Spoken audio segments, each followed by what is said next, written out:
can't, I will fix it. That's my goal, to fix it. If you're tuning in right now, apparently my timer is broken. Normally there's a timer on the screen that says 5 minutes, and today it's not working. So if you're watching this in post, simply scroll ahead. Eventually this scene will change, and that's when we're gonna start reading. I'm gonna aim for it to be at the 5 minute mark. Probably around 4:30-ish. I don't know. I don't know how to fix it, but right now it is 8:32, and in 3 minutes I'm going to change the front page. Why my timer would break like this, I could not explain. There's no way I could know. It's worked for 93 streams. It's worked for over 100 streams, technically, counting all the playtests. So I don't know why my 5 minute timer is not working today, but that's what's happening, and that's what we're dealing with. But we'll get over it. Anyway, who's in chat? Hello, Mango Cheesecake. Welcome back. Welcome back, Eric, again. Welcome back, Judd. Nice to have you guys here. This is going to be a fun game, because I've already read it, because it's really short. And when I say I just read it, even though the title of this video says I read it for the first time, because I just read it 2 minutes ago. And it wasn't thorough, but I liked what I saw. So we'll go from there. Technically I'm being honest, because I literally just read it.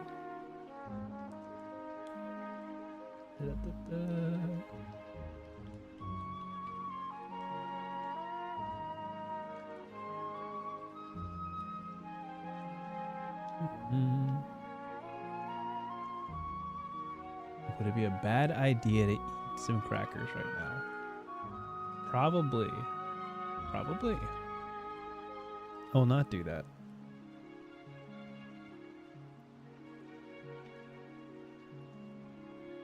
Let me go to this guy and say that we're live. We're live.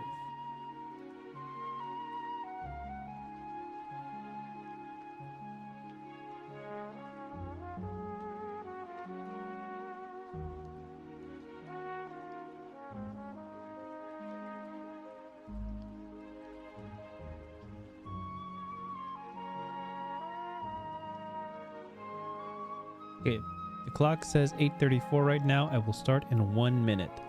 That's the goal. Normally I don't have to say this. Normally I could just look at the screen. Now you need to cover a second game on top of this that you haven't seen. I'm not going to do that. Because I'm not ready. And I ask permission from the author for every game that I cover, so it would be weird to cover a game I have not asked permission for. You know, I don't ask permission usually for games that are either too big to contact me. There's so few games like that, and games that are free, because I'm not depriving them of any money by covering it. So if you list your game for free, I'm just gonna review it because it's already out there. With that said, oh my gosh, bad time to need water. I said I'd be talking at 8:35. Oh my gosh. Okay. Hello. Welcome. This is welcome to I should start from the top. Welcome to the 99 More live stream, where we cover 99 tabletop RPGs. This is game 94 of 99, which means there's only 5 games left after this one. And this is a game I'm very excited to cover because it is very, very short. When browsing for games to cover for the last couple weeks of 99 More, I either chose games that were very intentional, or games that I thought that I should save for last, and or games that I felt like I could cover very quickly. I do need to mix in short games with long games. In this game, we're going to learn real quick. This is the game Fair Play by N.L. Morrison. Fair Play by N.L. Morrison. I saw this game. It is listed entirely free on itch.io. I reached out to the author just to make sure that they were cool with me covering it, because that's just good manners, usually. And I browsed it. I just skimmed it real quick, and I'm like, that seems like a cool concept. Let's cover it. So this is a game that I feel like I haven't covered this type of game at all in this series that we've been covering. It uses some mechanics that I find very interesting, and we'll see where it goes from there. So, with that said, there's not much more to say. I'm really excited because I've basically reached out to all the authors I'm going to reach out to for this series. So I have 5 weeks left. I believe 4 authors have already confirmed that I'm cool to cover their games, and 1 I'm just waiting on, but hopefully it's not too long from now. And then we'll be good. So I'm really excited to wrap up 99 more this year. It's going smoothly. No hiccups, no nothing. So it's fantastic. With that said, let's cover this game, Fair Play by N.L. Morrison. Let me show you where you can find this game, and then how to play it. And if we have time, we could try to play it ourselves, which might be interesting. Okay, that's the game. Let me open up the Chrome tab so you guys can see where to get it. Fantastic. Okay, this is Fair Play, a heraldic betting game. This is by N.L. Morrison. As you can see here, this game is entirely free. If you wish to check it out for yourself, read along, or just tune out of the stream and buy and grab it yourself, you absolutely can. This is by N.L. Morrison. It's released 3 years ago. I'm just kind of catching it now. Click. Yeah, there we go. And they have a couple other works that you can check out as well.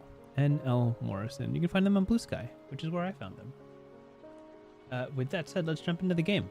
This game is exactly 2 pages long. Ready?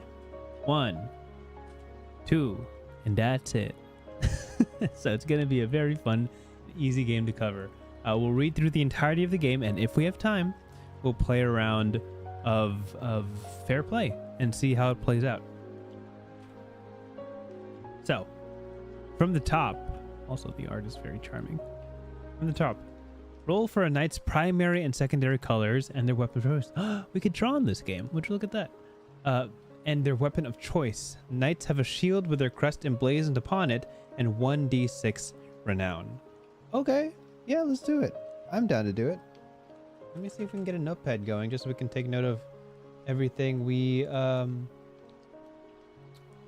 Notepad. Oh, there you are. You're already in the corner. Fantastic. Really short for real. Sometimes we cover 1-page games. We've covered a good handful. Probably like a small, I wouldn't say a dozen, but pretty close to it. All right. We're going to do some rolls. What is the weapon? We got to roll for 2 knights, okay? We're rolling for 2 knights. So we'll write on this notepad knight 1 and then knight 2. Yeah. So actually let's not roll yet. Let's get through the rules just so we get all the important stuff out of the way, and then we can have our fun at the end, okay? Roll for a knight's primary and secondary colors and their weapon of choice. Knights have a shield with their crest emblazoned upon it and 1d6 renown. This is important. This renown part, important later. So you can get these types of weapons, these blunt weapons, sharp weapons, reach weapons. These are their colors. So I'm assuming you can roll 2d6 for their 2 primary colors. These are some examples of some emblems on their shields. What do they call them? Yeah, their crests. That's what they call it. And it says roll twice for the heraldic crest. Add argent. It's based on the word argon, right? Argent, silver, or gold to the crest where needed. So silver and gold is a free color. You can use it whenever you want. Ordinaries. So bend, vest, pale, chevron, cross, and saltier. Are these real? Are these like real words? I don't know. I couldn't tell you. But these describe the lines that go through this crest. Lowland is the animal that's displayed upon it. Toadfish or plant. Toadfish, tree, crow, flower, and newt. And this is where you put it. Midland, bull, stag, stallion, hare, ram, rooster. And this is where you put it. Highland, and then guides. Okay, so you roll 1d6 for your category. Then you roll 1d6 for your symbol. Oh, you roll twice. Okay. So once for your category, then symbol, and then where you put it. And then again, category, symbol, and where you put it. Yes, perfect. Any word can be real if you believe in it. That is true, Judd. That's entirely true. I believe they're real.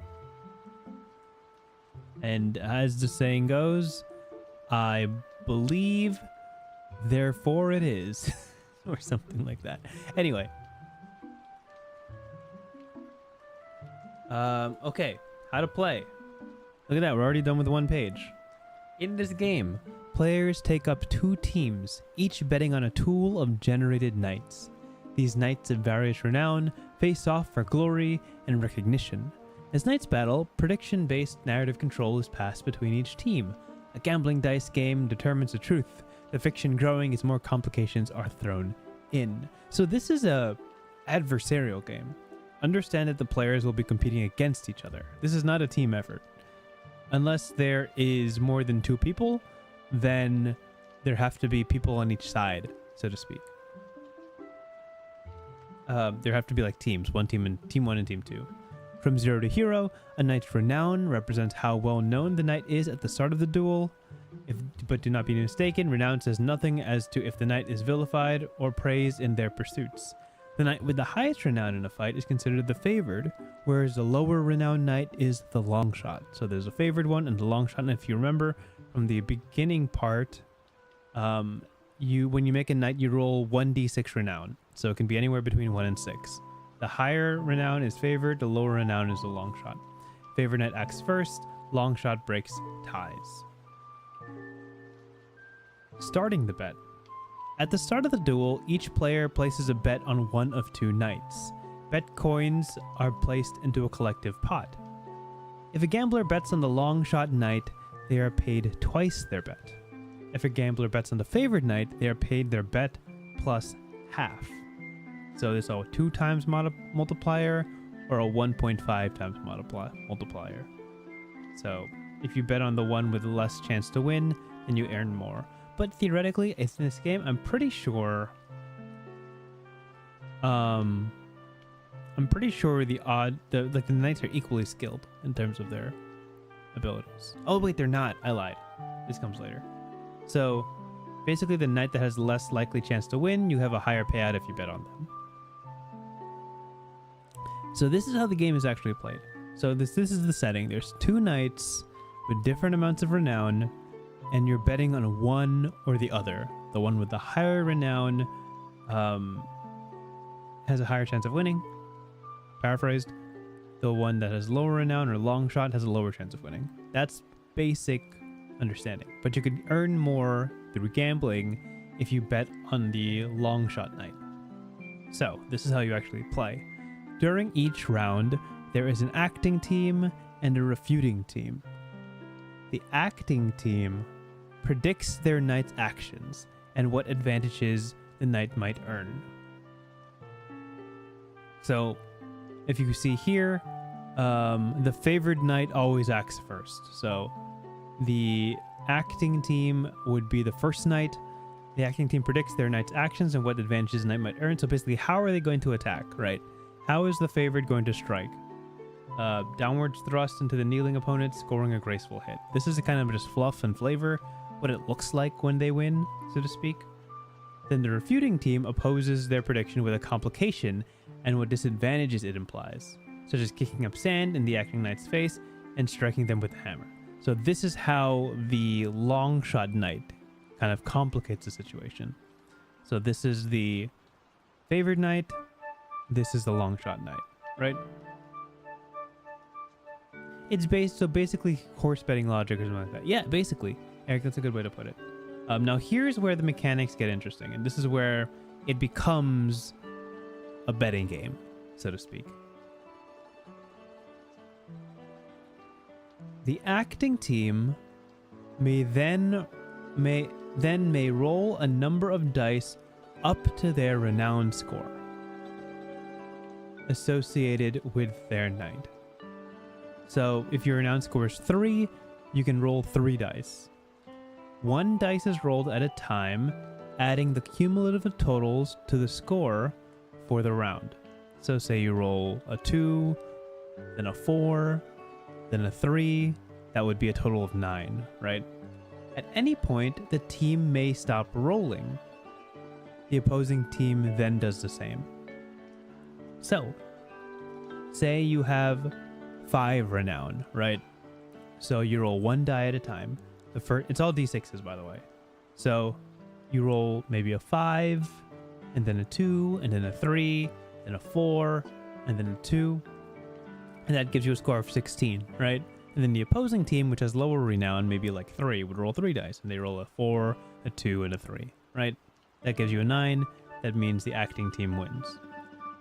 So why is there the rule at any point the team may stop rolling? Obviously, more dice means better chance of winning, right? Now here's where the game gets tricky. If a team rolls a 1, their turn is over and the knight fumbles, losing the round. So, on every die roll, you have a 1 in 6 chance of instantly losing. So, if you have 5 renown, and you can roll 5d6, after you roll a 3, then a 4, then a 3, and your score is like 10, do you want to risk rolling the next 2 dice and maybe hitting a 1 and automatically losing? Or do you believe a 10 is high enough to win the round? So that's kind of where the gambling aspect happens, right? Even though you have more renown and you have more dice, there's always this low chance. I think it's like, what, 16% chance of you just entirely fumbling and the game is over. Not the game is over, but the round is lost. Each time a team rolls a 4, a 5, or a 6, they gain an additional die they may roll for this round. So this is also a catch-up mechanic where if there's a knight that only has 1 renown and they only have 1d6, basically guaranteeing their loss, if they hit a 4, a 5, or a 6, the dice basically explodes and you can get another die because to a 2d6, to a 3d6. That's where the betting starts getting intense, you know? So even a knight with 1 renown could be worth betting on to increase your odds of winning. And of course, if you bet on the lower renowned knight, the long shot knight, you get twice your bet. So even though it's the favored knight truly is favored in this whole situation, their payout is lower and they're not always incentivized to go for their highest possible die roll, because there's always a risk of just immediately losing. Make sense? Cool. That's basically the game, I'm pretty sure. Let's see here. The prediction from the team with the highest score without fumbling comes true. So, what you wrote here or what you wrote here. Even outlandish or unlikely things may be predicted or refuted, such as a knight revealing a hidden weapon in the nick of time, or a drunken crowd member nailing a knight with a bottle of ale. The acting team then becomes the refuting team, and vice versa. Oh, okay. So you switch after a certain point. Got it. I got it. The acting team then becomes the refuting team, and vice versa. So you switch who goes first and who goes second after each round, until one knight lands a total of 3 hits on the other, winning the duel. At the end of the single duel, the losing knight forfeits a single point of renown to the winning knight. If a knight drops to 0 renown, they are disgraced. I see. So the duel is a total of 3 hits. Whoever gets 3 hits first. If a knight drops to 0 renown, they are disgraced. A pot of coins is distributed to the team who won the duel. The tournament continues as 2 fresh knights take to the field. And that's the whole game. That's everything. So this is that was fair play. Thank you for tuning into the stream. We're gonna call it. We can give it a try. We can have a little fun with this. But that's basically the mechanics, right? It's at its very core a gambling game with role-play mechanics added into it. You have the opportunity of betting on how high. There's probably a card game that's it's probably pretty similar to like blackjack, I guess. If you want to, there's probably a better game to compare it to, but it's kind of like blackjack in that You can keep hitting, but if you hit too high, then you lose. You auto lose. Kind of like that. Like you can go as high as your renown will allow you to go, but if you hit a 1, then you're automatically done. So there's opportunities to not go as high as your potential can, so to speak. So, with that said, we've read through the entirety of the game, which again is 2 pages. So, let's scheme this up. Let's play out the character creation, as one might call it, and see what that looks like. So let's do night number 1 ultra quick and see what that looks like. Okay, night 1. Let's get a die roller. We're gonna roll 2d6 for this. So for weapon and weapon category and weapon item, so 2d6 is a 3 and a 1, which means 1 arming sword. We got arming sword for night 1. Then here we need 2 colors.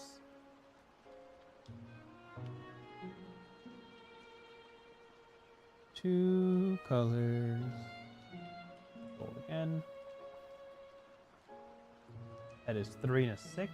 So that will give me green and black. Cool colors. Has anyone ever been to medieval times, or is that truly just an East Coast USA thing?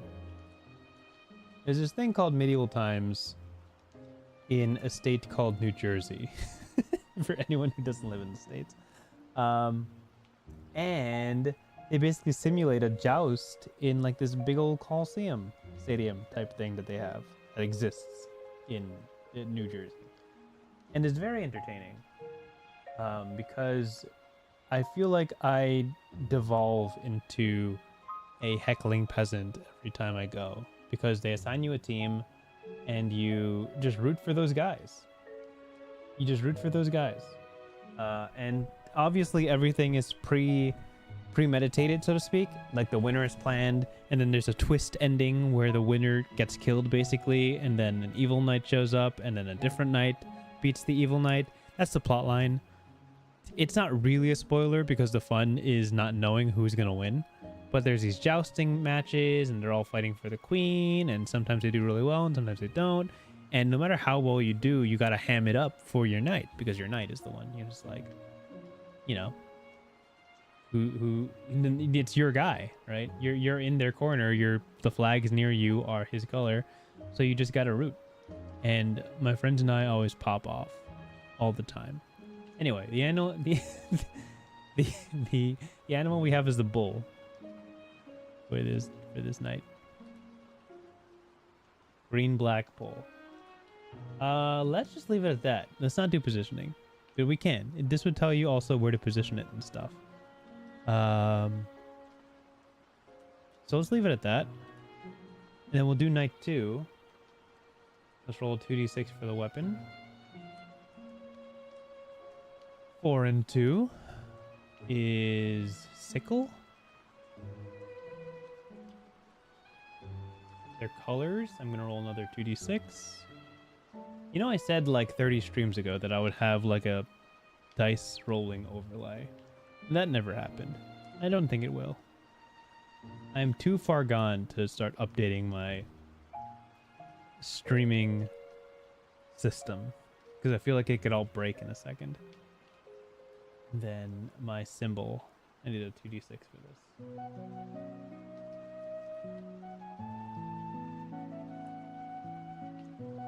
2-2. 2-2 is lowland fish. Fish? How fun. What if we paint these? Can we paint these? Would that be crazy? We got time, right? 8:56? I got a whole hour left. Oh, we could just have fun. Okay. Wait. How am I gonna do this? Like this? Like this? And then I drag you over here. Okay, we're drawing some crests. There is no such thing as a half circle crest. It's so fine. You know what we're gonna do? The crests are gonna be Hexagons. These are the crests. No, actually, I don't like that. Let's just make it a shield like this, right? Crest, right? Crest. Easy. Easy, easy stuff. And then the first one is green black. Uh-huh. Bill. Green. Second one's a blue purple. Blue. And then we get a little creative with the colors. Green black. Okay. Do like this.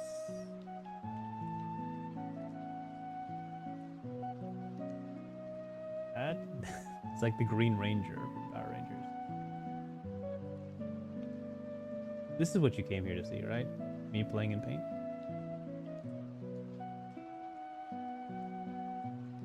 Is this Phil? Black.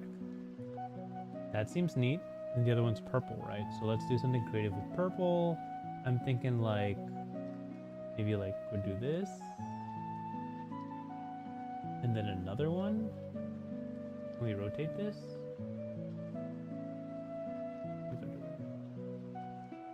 How do you rotate in paint? I guess you can't rotate it. That's fine. That's okay. Let's just fill it. I think that looks good. Cool, cool. And then maybe just like a... Because eventually the logo is going to be a fish, right? So let's just temper expectations for how cool this is going to be. Put a star there. Fill that in. I think that's nice and neat. And now we just need some icons from good old Google, I'm sure. Bull. PNG. Royalty free. Let's just find some silly bull pictures. You can't even see it. That's so fine. Oh, this guy. Okay. Let's just grab this guy. This is our bull. Yeah. Oh, what is this? Wow. Paint's got some upgrades. What the heck? That looks really cool. Shoot, let's just leave it at that. That's a great crest, right? So green, black, bull, crest. That looks great. Now I just gotta find a purple fish. Or a purple fish. Royalty free. I don't know. Good looking fish. Okay, this one's not bad. Grab this. Yeah.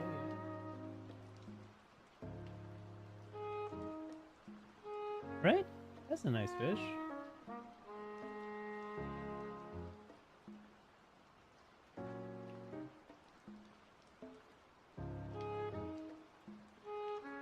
Look at that. Yeah, it's a snake looking crest. There you go. And I'll just erase this because it's bothering me. There. We got two knights crests right there. Fantastic. So we've... Let's get back to the game. What are we looking at? We've got the two crests. We've got the green bulls and the purple fish. I'm going to close that. If you have friends, this is way more fun when you're playing with other people, I'm sure. I'm just being a little silly with it. Okay, so those are our two knights. Let's decide on what their renown is. So the first knight, green black bull. I have to get away from this fish. There we go. Green black bull has 3 renown. Okay. And then purple fish knight has... Let's do something else. Let's reroll that. 2. Fantastic. Great. So this is a good example. So why don't we... I had this ready. Let's see if this works. Maybe? There. Cool. Okay. So let's call this green black bull. And then night 2 is blue purple. How do you spell purple? Fish. This guy's renown is 3, right? This guy's renown is 2. Okay. And let's just get some dice going, right? We just need some dice. Yes. Can we make it bigger? Template. Width 100. Right, 100. Perfect. Duplicate.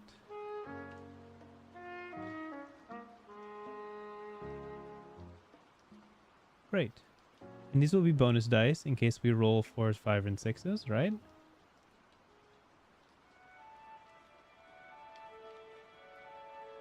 Nothing can go wrong here.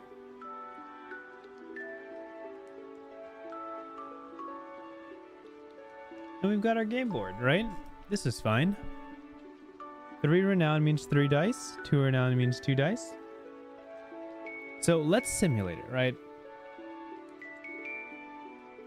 We can pretend like we're gonna do pots, right? We can pretend like we're gonna bet, but honestly, it doesn't really matter. We could assume people have coins, and betting on one is better than betting on the other, but we don't need to do that, right? So, if I were to example play the acting and refuting team, I'll play both sides, right? I could say, hey, the acting knight, which is a green black bull, is going to use his famous 2-pronged bullhorn trident. I'm sorry, I said arming sword, right? 2-pronged arming sword. I don't know what an arming sword is. To skewer his less experienced opponent, making a swift, leading to a swift victory, right? And then blue purple fish, the refuting team would say, actually, the blue purple fish knight is very good at swimming, which makes him very limber. He's going to dodge out of the way of your arming sword and instead strike back with a sickle. A sickle. Exactly. That's the play, right? Replacing bets? No, I'm simulating this for now. Oh, this is just one round, okay? Just one round. One round. Maybe if you guys want to play bets later, we could do that for sure. But this is just simulating what it would look like if this actually happened. So, acting knight goes first. 3 renown means there's 3 dice, and I just got to get the highest number possible. Blue purple fish only has 2 dice. They have pretty low potential. But if you hit a 1 on any of these rolls, then you automatically lose the round.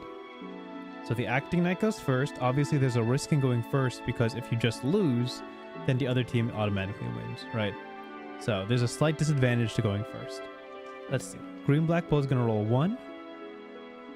Gets a 3. So far, the score is 3. They'll roll their second die. 3. That's 6. The green black bull is not confident enough that this is high enough. So the team behind green black bull will advise them to roll 1 more time. As long as we don't get a 1, it's a good strong number. 5. Okay, so the total right now is 11, right? The total right now is 11. With a 4, a 5, or a 6, I can choose to roll an extra die to make my score even higher. But, of course, I risk hitting a 1. So what I'm going to do is the green black bull is going to stay here. Their score is 11. The score to beat for blue purple fish is 11. Anything lower than that is a loss, right? Anything lower than that is a loss.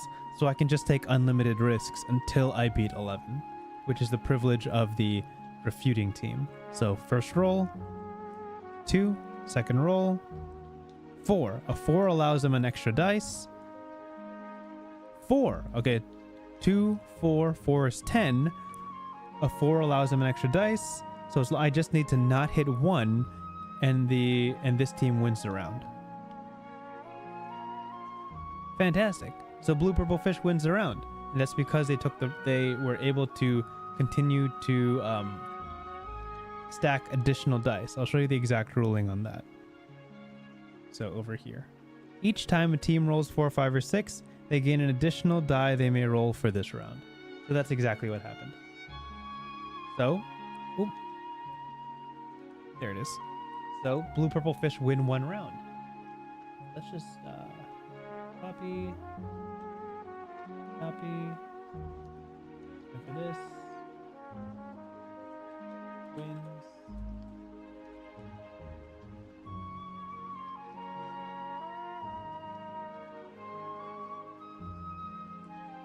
Great, perfect. So 0, 0. Does that make sense? I will wait for a response in 15 seconds. If it does make sense, then we can try again. And this time we can play the full round. I'll play as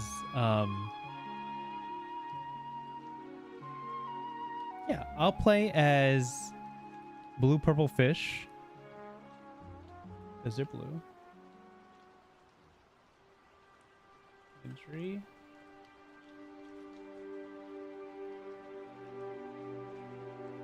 You guys play as a green black bull. Yeah. So you guys have a slight advantage. Actually, we're gonna yes. That makes sense to me.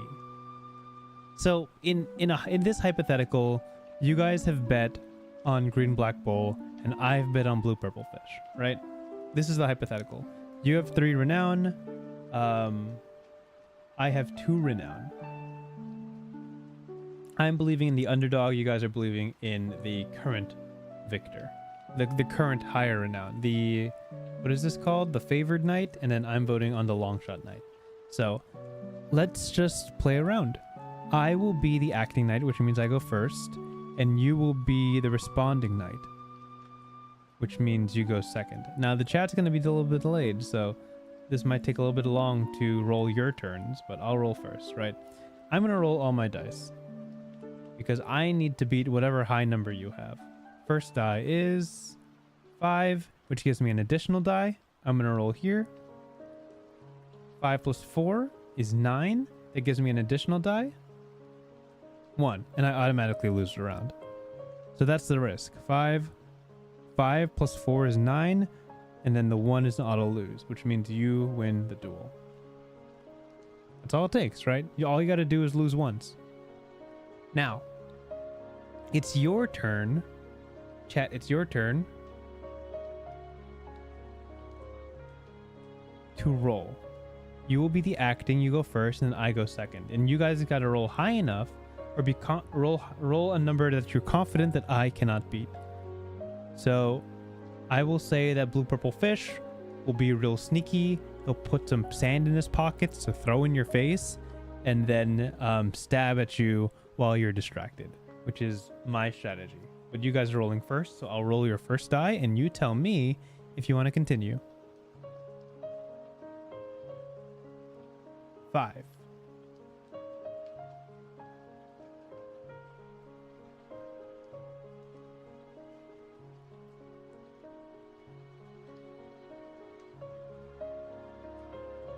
Okay, so far you've got a 5. Do you want to continue? Yes or no? I will look at the first response.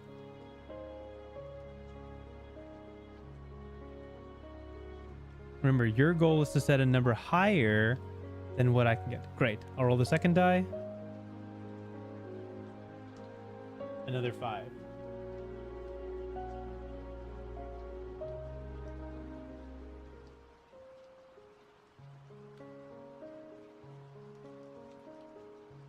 So you guys have a 10 so far. If you want to keep going, 5 plus 5 equals 10. I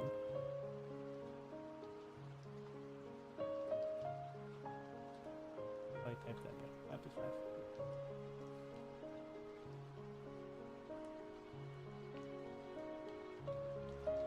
I'm seeing how much chat wants to gamble here.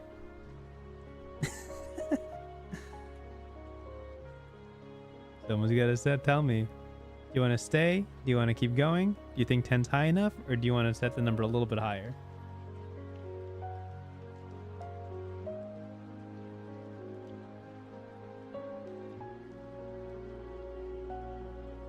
Okay, Eric gets the first no. So your number to beat is 10. I gotta write that down.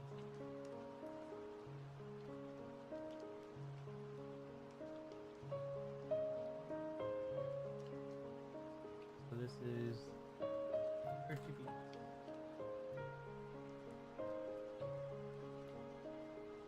So I have to beat 10 to win this round. So I'll roll my first die. 2. I need a 4, 5, or 6 to even have a chance to beat this. A 4. That's 2 plus 4, 6. I'm gonna roll a die to see if I can get another die to roll. 1, and I auto lose. All right, so that's how it's played. That'll give you a second win. Is it gonna be a clean sweep? Let's find out. I will go first this time. I'm going to be the acting knight, and you guys will be the refuting knight. You have all the advantages. You have more renown. You have a higher win total. If you got one more win, you win the entire duel. So I'm going to roll. I'm just going to try to get as high as I possibly can.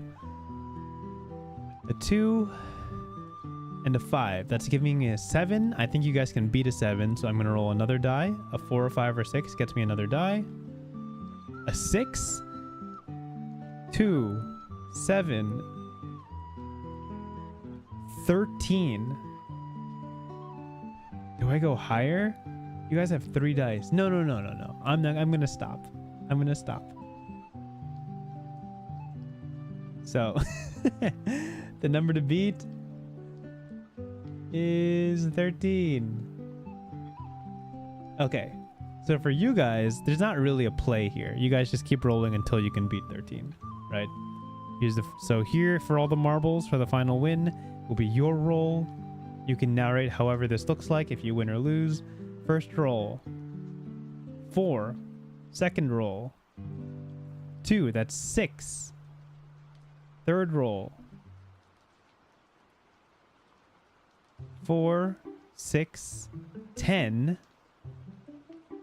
You still need 3 more. This one gives you an additional die, so you'll roll here. You have 10 so far. You get 4 or higher, you win.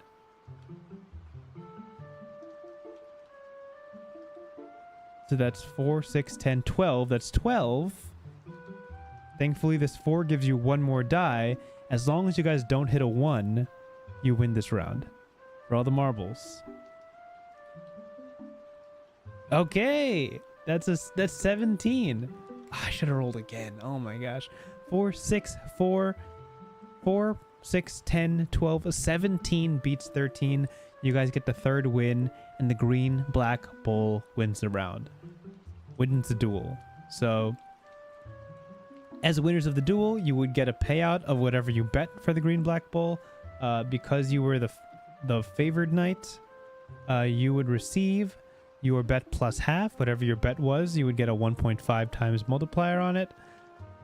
Your knight over here gets +1 renown, which doesn't really matter, but I guess it does.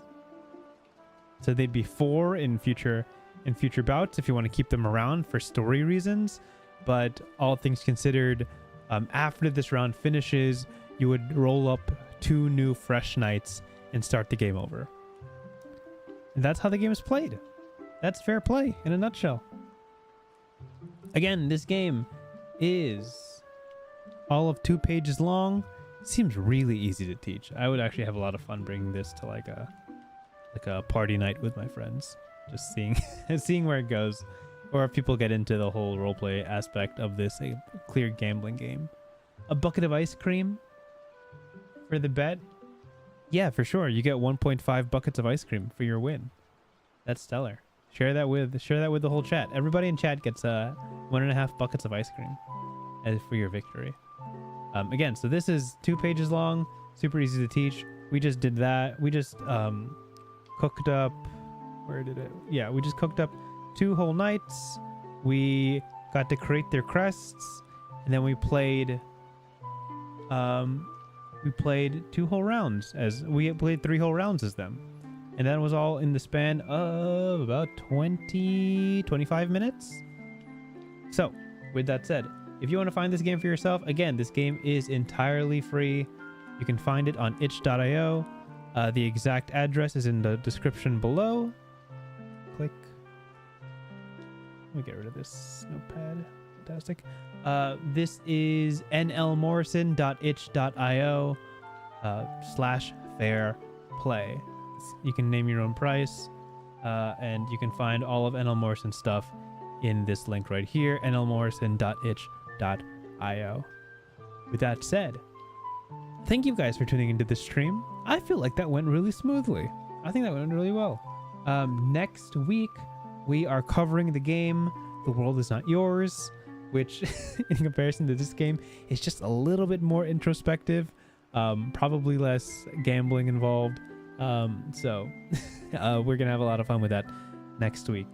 The World Is Not Yours for game 95 of 99 in the 99 More series. With that said, have a wonderful week. We're closing in on the colder months, so stay warm. And contrary to my slogan, stay frosty, stay somewhere nice and cozy for this winter. Hope you guys have a wonderful night and a wonderful week. Goodbye.